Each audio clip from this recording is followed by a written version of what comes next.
As opposed to a public library, the location and placement of books in a residential home library from an interior design standpoint is really all about making it aesthetically pleasing.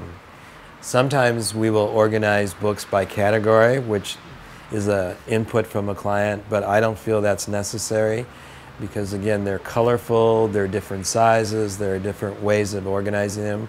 I think the last thing I would do is to line them up like again, this you probably don't ever have never experienced because you're too young, but the encyclopedias that everyone used to have in their homes used to be lined up in some very prominent place because it was a sign of prestige that you had a complete set of the encyclopedias, all right?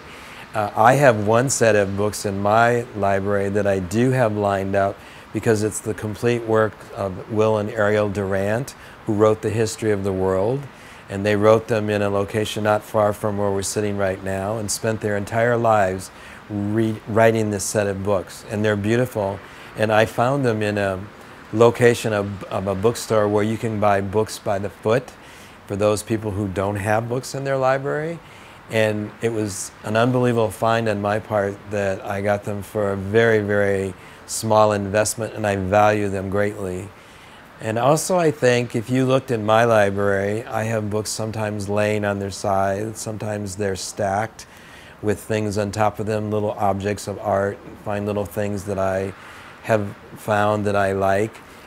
Some of them are actually leaning, so they don't all look perfectly lined up. I got that idea from my friend, or would wannabe friend, Coco Chanel, who always said that nothing should be perfect. And so that was my way of kind of honoring her with that. I have lots of little photographs of friends and family, little objects that people have given me or I've collected as I've traveled around, or things that I just see that I like.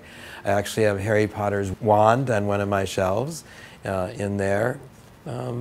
So yeah, in the kitchen I have cookbooks interspersed with cooking items like bottles of olive oil that are very pretty also and go along with that whole idea.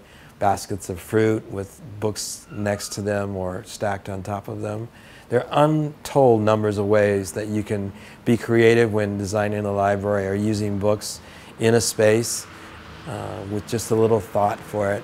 I've seen actually in some locations where some people have taken books and they've covered every book in a book cover of the same color, like white, for example. I saw a beautiful library where they had covered every book with white book cover, and all of the accessories that were interspersed in them were white porcelain pieces too. So you had this beautiful bookcase that just had this total white look to it.